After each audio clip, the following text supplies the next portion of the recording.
possa a luz de Cristo Jesus, nosso Divino Mestre, nos inspirar, abrir nossas mentes, corações e entendimento à sua mensagem que nós vamos estar recebendo hoje.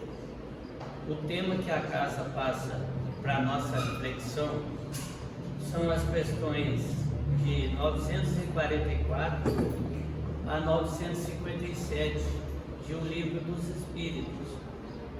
E nós temos também uma abordagem de O Evangelho segundo o Espiritismo. O tema é Desgostos da Vida e Suicídio. De antemão já pedimos desculpas a quem estava aqui na quarta-feira, que foi abordado esse mesmo tema. A casa aborda os mesmos temas nas palestras de quarta e de domingo. E em função de setembro ser o mês de prevenção ao suicídio, setembro amarelo, a casa achou por bem concentrar nesses temas. Como na quarta-feira, sem ser essa, na anterior, a Silvana também abordou este tema aqui. É um tema muito importante para nós. Tem aumentado cada vez mais o número de suicídios e, principalmente, atualmente, também em pessoas mais idosas, fato que não era muito comum antes, ou jovens, adolescentes, faixa de 10, 13, às vezes até 15 anos. Então é importante que estejamos conscientes desse tema, não só por nós, porque qualquer um de nós está sujeito, espíritos falíveis que ainda somos, a um ato desses, num momento infeliz, de invigilância, ou possamos ter um familiar, um amigo, um colega de trabalho, ou um vizinho também com essas ideias. Para ilustrar isso, quero abordar aqui na terça-feira da semana passada, eu fiz palestra ali na Sociedade Espírita em Ismael, e também com esse tema. E logo após na saída, uma pessoa que já é conhecida de muito tempo, já até com uma certa idade, na faixa como eu, aí, de 65 anos, ele me falou assim: olha, essa palestra foi exclusiva para mim. Eu falei: mas por quê? Foi porque recentemente eu estava com essa ideia. Essa pessoa teve um irmão, faleceu pelo suicídio há um certo tempo, e ele falou assim: olha, eu também estava com essa ideia. Comecei a frequentar aqui, estou encontrando suporte, e essa palestra veio a calhar para mim. Então a gente vê que é um tema que é importante para todos nós estarmos conscientes e estarmos cientes. Embora algumas informações que a gente traz possam parecer um pouco pesadas ou duras, a doutrina espírita tem como lema trazer a verdade e a fé raciocinada, certo? Então vamos lá. Desgosto da vida, suicídio. A questão 943, Kardec pergunta: de onde vem o desgosto da vida que se apodera de certos indivíduos sem motivos plausíveis? Aqueles desgostos, aquela falta de vontade de viver, que às vezes podem ocorrer e aparentemente sem um motivo plausível. A resposta dos Espíritos: efeito da ociosidade, da falta de fé e, frequentemente, da saciedade. Então vamos gravar bem esses três motivos principais: ociosidade, falta de fé e, mais frequente, da saciedade. Aí continua aqui os Espíritos: para aquele que exercita suas faculdades como objetivo útil e segundo suas aptidões naturais. Então isso é importante. Aqueles de nós que exercitamos o nosso trabalho, depois nós vamos ver que esse trabalho engloba físico ou espiritual, né? De acordo com as nossas aptidões, ou seja, nós estamos na profissão que nos agrada, porque muitas das vezes, por nos dar um bom salário, um bom dividendo, nós podemos estar numa profissão que nos deixa insatisfeitos, o ambiente de trabalho, o tipo de trabalho, colegas, etc. e tal.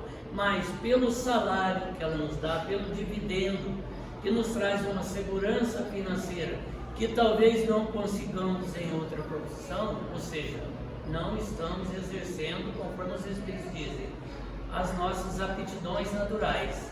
Aquele dom que cada um de nós percebe, olha, eu tenho dom para isso, para aquilo, eu gosto mais de fazer isso ou aquilo. E é interessante notar que ultimamente a gente tem ouvido muito falar de pessoas que às vezes deixam carreiras promissoras de altos salários e mudam para faixas de trabalho com ganhos bem mais simples, por estar de volta à sua terra, mais próximo de familiares, ou por isso mesmo, por fazer aquilo que realmente lhe agrada. Então essa insatisfação do trabalho já é apontada pelos Espíritos como um dos motivos de desgosto da vida. O trabalho não tem nada de árido para esses que o exercem de acordo com as suas aptidões, com boa vontade, com aceitação das dificuldades. Porque é importante também a gente entender que, conforme a doutrina espírita nos mostra, nós não estamos aqui encarnados, ou não viemos aqui nessa reencarnação para uma colônia de férias, para uma vida tranquila. Até porque aqui no Evangelho segundo o Espiritismo, no capítulo 5, os Espíritos nos dizem que o homem está incessantemente em busca da felicidade que lhe escapa sem cessar, porque a felicidade sem mescla não existe na Terra. Capítulo 5 do Evangelho segundo o Espiritismo, afirmação de Kardec e dos Espíritos. A felicidade sem mescla, sem dificuldades, não existe na Terra. Por isso que já certo poeta, certo compositor diz que o que existe na vida são momentos felizes. Então que busquemos que haja o máximo possível de momentos felizes, que eles sejam aqueles alento, aquela força, aquele refrigério para enfrentar os momentos difíceis, que todos nós com certeza teremos. Que aqui no capítulo 5 os Espíritos chamam de vicissitudes. Todos esses percalços, dificuldades, sejam as mais diversas que nós enfrentamos na nossa existência. E há que lembrar que Jesus, quando aqui esteve deixando seus ensinamentos, há 2000 anos, ele nos alertou disso. No mundo tereis aflições, disse ele. Mas logo em seguida ele traz o alento. Mas não vos preocupeis, não preocuparmos com isso. Eu venci o mundo. E logo adiante ele nos traz: tudo que faço vós podeis fazer e até mais ainda. Ora, ele está nos dizendo que nós também podemos vencer o mundo, vencer essas dificuldades, esses percalços, essas vicissitudes que às vezes, em não as aceitando ou não as enfrentando com fé, conforme disse aqui, trazem-nos o desgosto da vida, que pode caminhar para uma depressão, que por sua vez pode nos levar ao suicídio, a nós ou nossos entes queridos. Então, quando ocorrer, e pode acontecer na família de qualquer um, ou no meio de amigos, que alguém chegue para nós: eu estou desanimado da vida, não acho motivo para viver.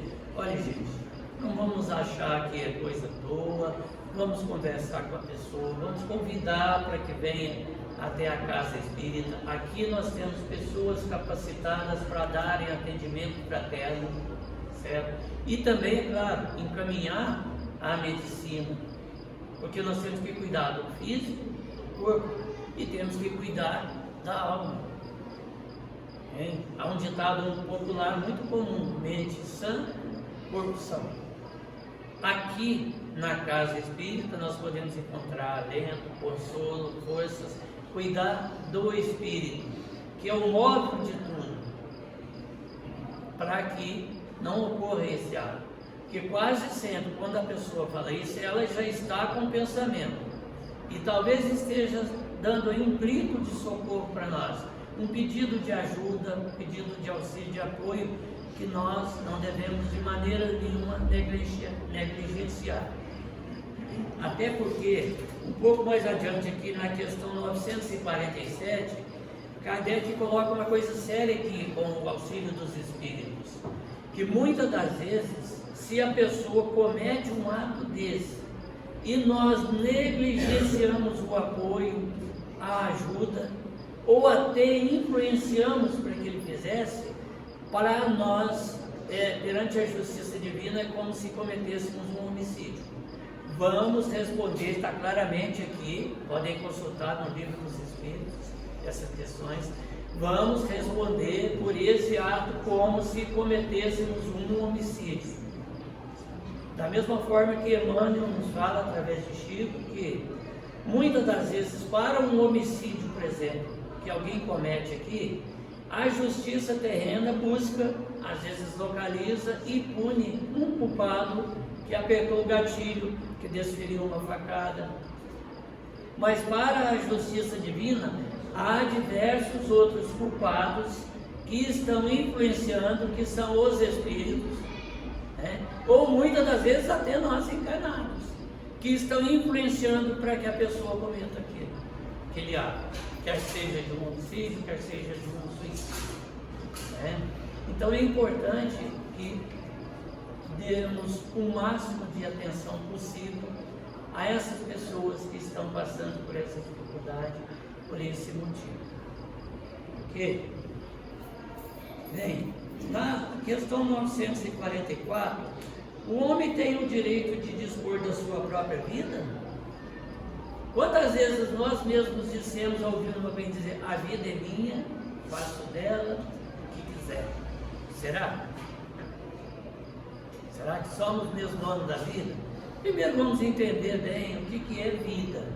O sentido de vida, às vezes a gente fala, nós vivemos diversas vidas. Na verdade, vivemos ali pluralidade das existências.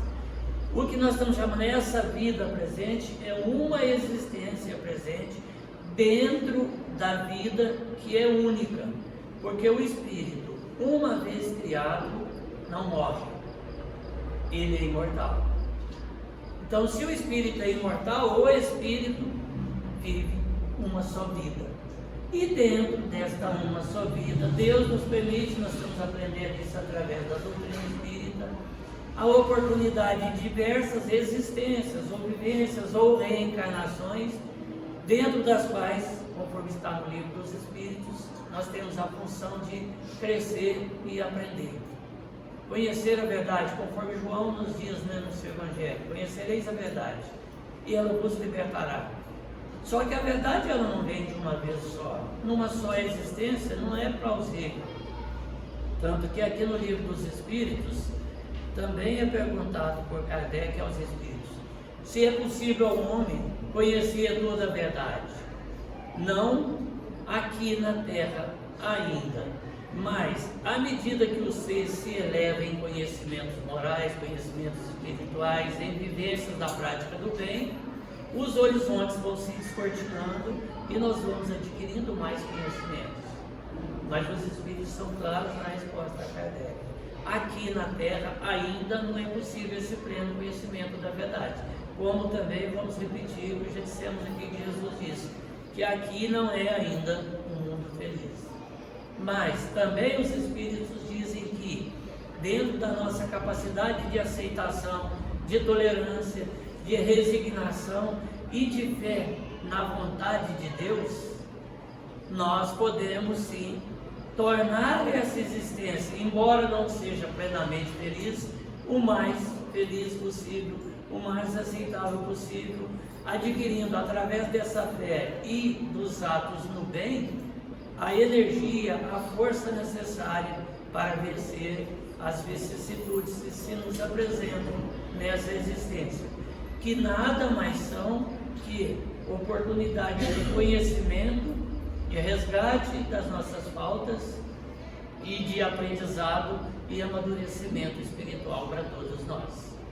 Deus não daria, não deixaria ou não permitiria que passássemos por dores, angústias e aflições se, como Pai onisciente e onipresente que é, que tudo sabe, tudo conhece, está presente em todo lugar, Ele não deixaria que passássemos por isso se não fosse necessário para o nosso aprendizado e para o nosso crescimento. Nós vamos fazer uma volta aqui no Livro dos Espíritos, as questões 674, 675 e 676. Por quê? Porque aqui nessa questão, na questão 943, os Espíritos colocaram para Kardec ociosidade, certo? E o que é ociosidade? Basicamente, falta de ter o que fazer, falta de ocupação útil no nosso tempo. E eles colocaram também a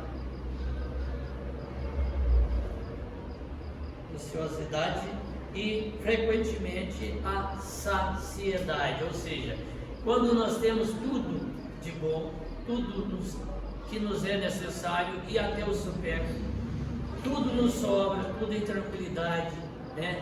É a saciedade. Isso também seria uma das causas, segundo os espíritos mentores, né? Do desgosto na vida.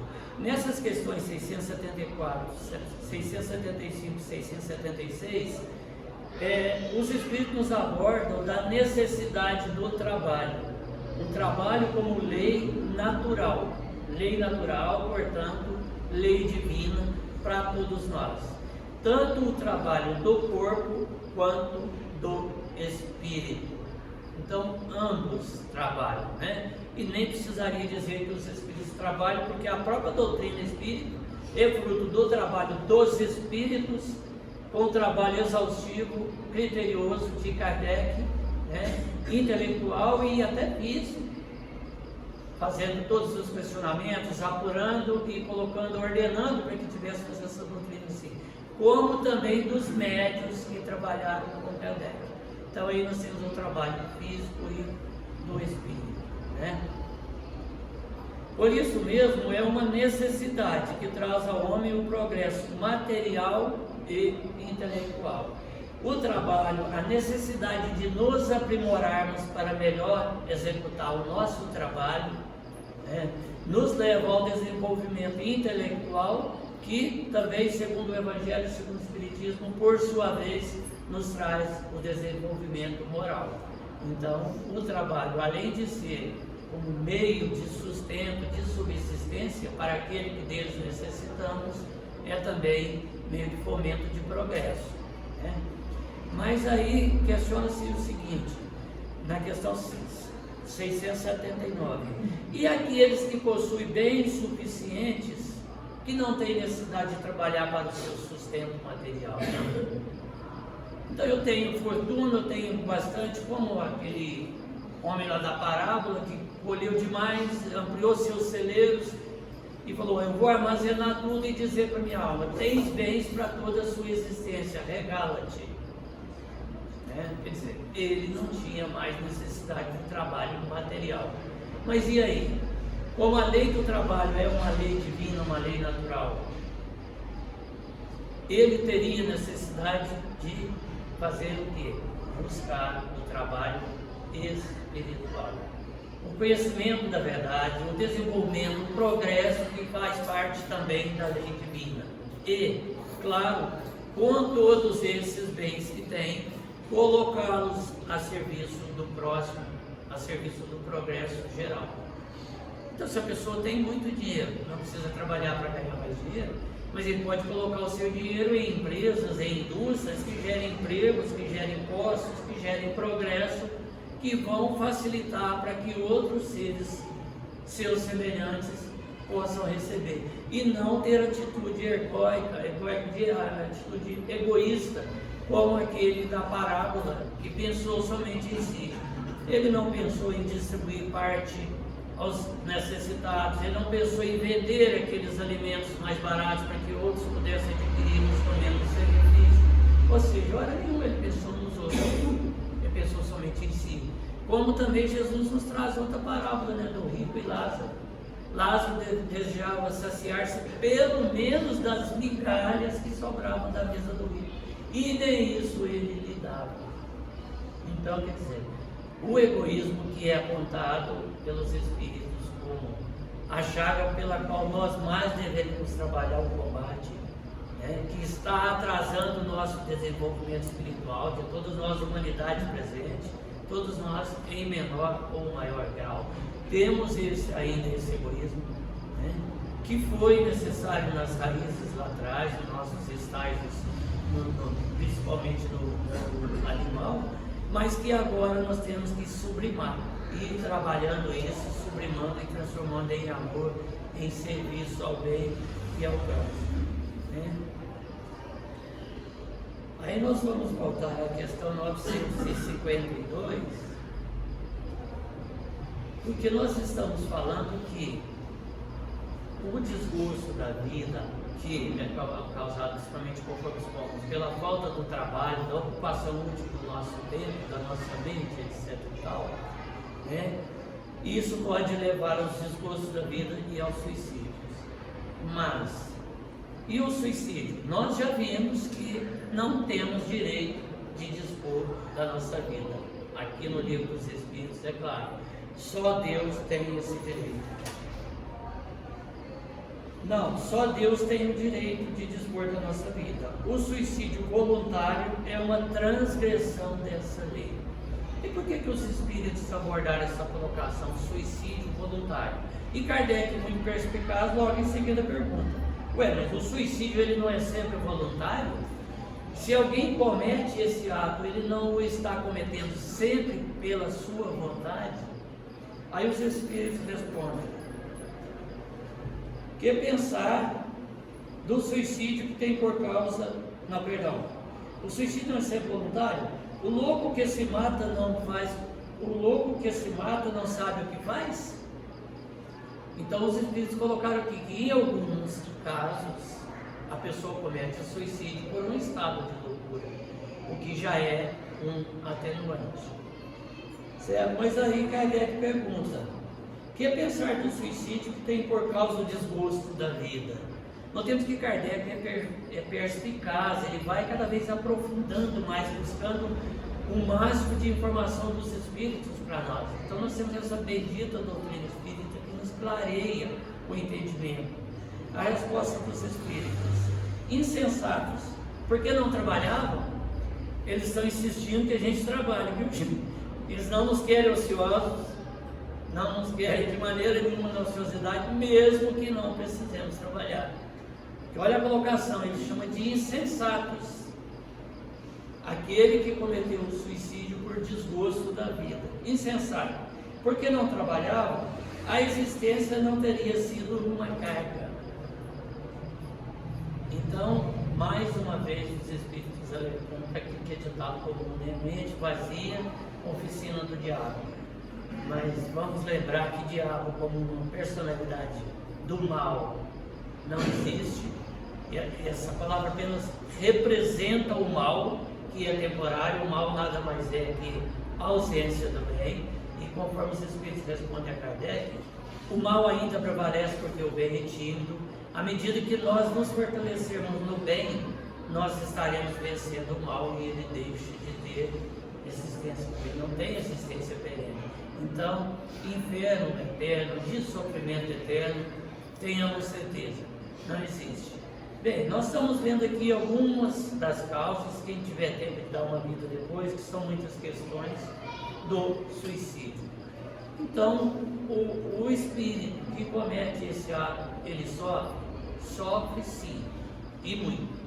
Há que ser claro, não que a gente esteja fazendo terrorismo de maneira nenhuma, mas atentar contra a nossa existência, que Deus nos concedeu para o nosso aprimoramento e crescimento, e que também é uma infração à sua lei divina, é causa séria, e o espírito sofre. E quando o ato é aquele ato mais violento, falando de morte violenta, tipo pessoa que se atira na frente de um trem, de um carro, que dá um tiro, algo assim, a vida que nós tínhamos programado, o fluido vital que o nosso organismo ainda tinha, ele está latente no perispírito.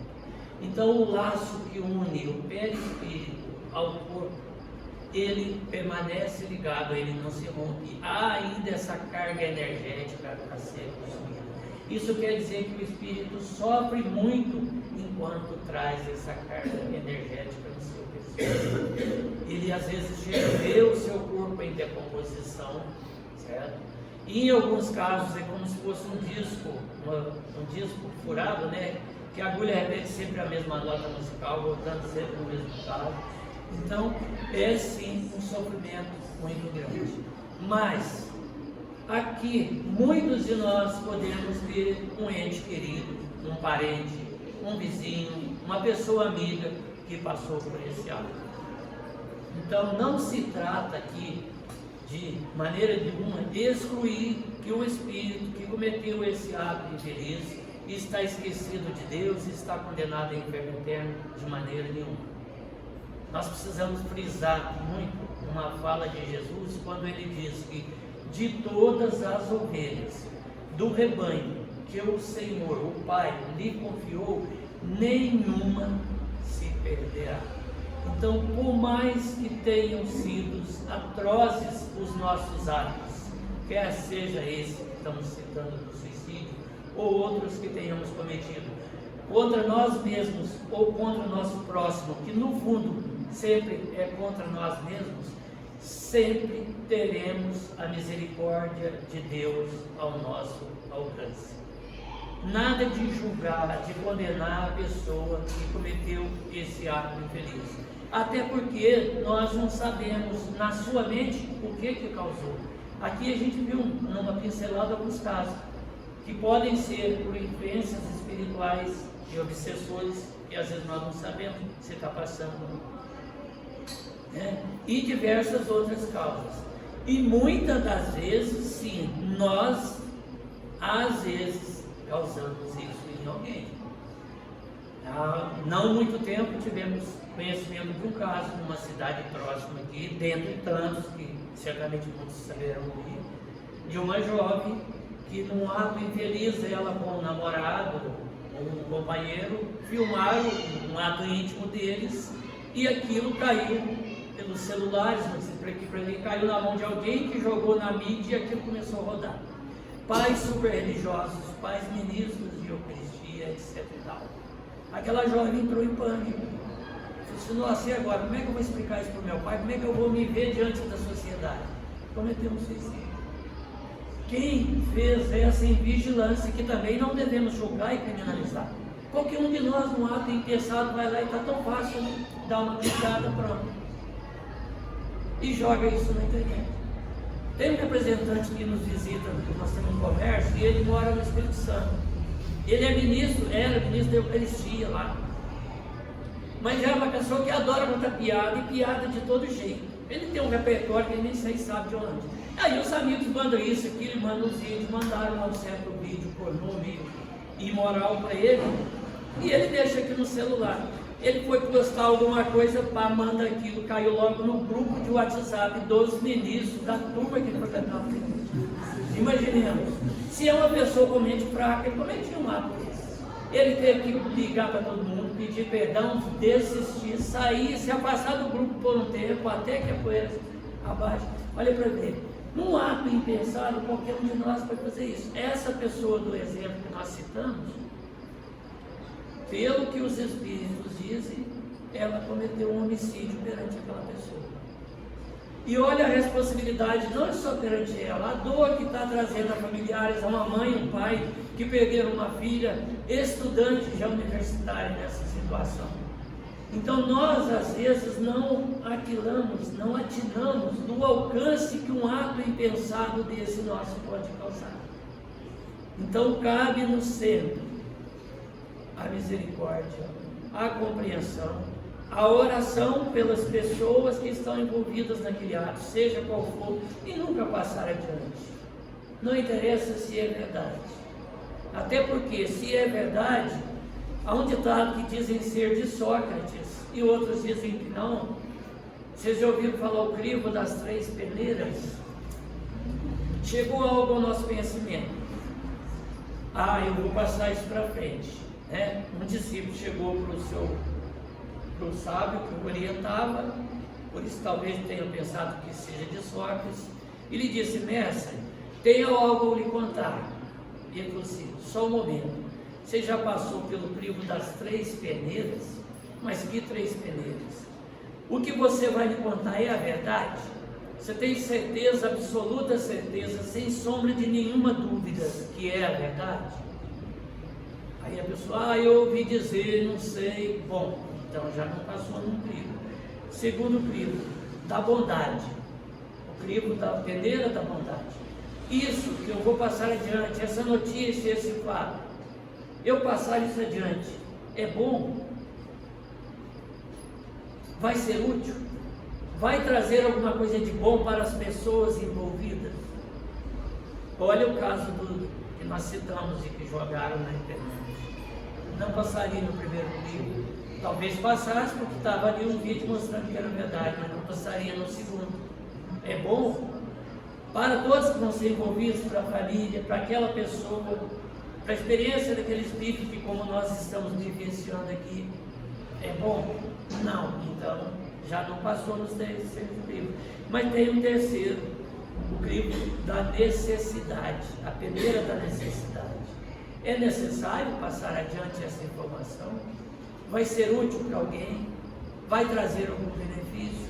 Não. Então, morre conosco, façamos uma prece e não passemos adiante. Então, esse lembrete, porque qualquer um de nós pode estar de um momento para outro numa vigilância envolto numa questão como essa.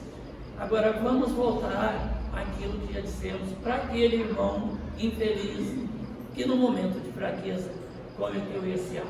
O que acontece? Então, há que se lembrar, conforme já dissemos, da misericórdia de Deus, que Jesus disse: o Pai não quer a condenação de nenhum filho que pecou, que errou, mas quer que ele torne ao bom caminho. Então, Deus não quer a condenação de nenhum filho seu. Até porque, sendo onisciente, sendo criador, Ele sabe que nós somos falíveis, até que nos tornemos espíritos puros, vençamos a roda das reencarnações, expurguemos todo o mal que ainda existe dentro de nós, toda mancha, toda imperfeição, e aí sim, estaremos trabalhando. Ao trabalho não falta, viu, gente? Sempre. Esqueçamos o descanso em paz, tá? Vamos sempre estar trabalhando. Então, Jesus colocou ninguém menos que Maria de Nazaré, aquela que por Ele foi escolhida, indicada, e ela se ofereceu e aceitou. Os Espíritos nos narram isso, né? Ser a mãe dele aqui. Aquela que depois da sua morte, lá na casinha de Éfeso, acolhia a todos que a procuravam, e a todos tinha uma palavra de consolo: meu filho, tudo passa, isso também vai passar. Então, se o espírito está sofrendo pelos atos cometidos, ele tem como mãe, como protetora, nossa mãe espiritual, que eles chamavam já à época de a Santíssima Maria de Nazaré.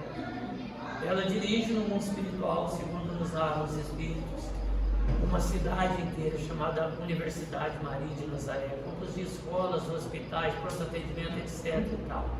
Tem milhões de servidores, chamados servos de Maria, a seu serviço.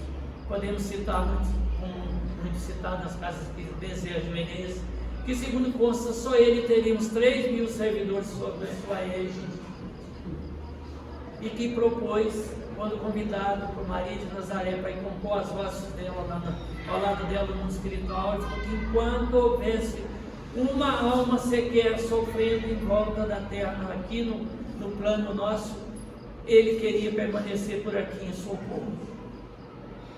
Então, quer dizer, há consolo, sim. O que nos cabe nesse caso? A nós que aqui estamos, a nós entes queridos, a nós que temos conhecimento, oremos por esse Espírito. Mentalizemos ele num campo florido, Jesus vindo de braços abertos a acolhê-lo, ou Maria de Nazaré, e ele correndo de braços abertos ao encontro de Maria ou de Jesus, sendo socorrido, sendo aconchegado naquele colo de amor, e a partir daí recebendo a sua nova oportunidade de uma nova encarnação, mesmo que dolorosa, porque Emmanuel chama a dor de bendita dor, porque às vezes é ela que consegue quebrar a dureza do nosso coração, para que ele possa em novas existências reparar o ato cometido, purificar o seu perispírito, conforme Paulo recomenda, né? Alimpai vossas almas e reiniciar, continuar a sua marcha de crescimento e de aprendizado espiritual. Ou seja, ninguém está esquecido da misericórdia de Deus. Então, alguém de nós que passou por esse problema, tenhamos esse consolo, oremos, tenhamos certeza dessa misericórdia de Deus, em pensamento, em oração, comuniquemos com o nosso ente querido, busca Jesus, busca Deus, né? Ele disse no vídeo a mim, que com ele o fardo é leve, o jugo é suave.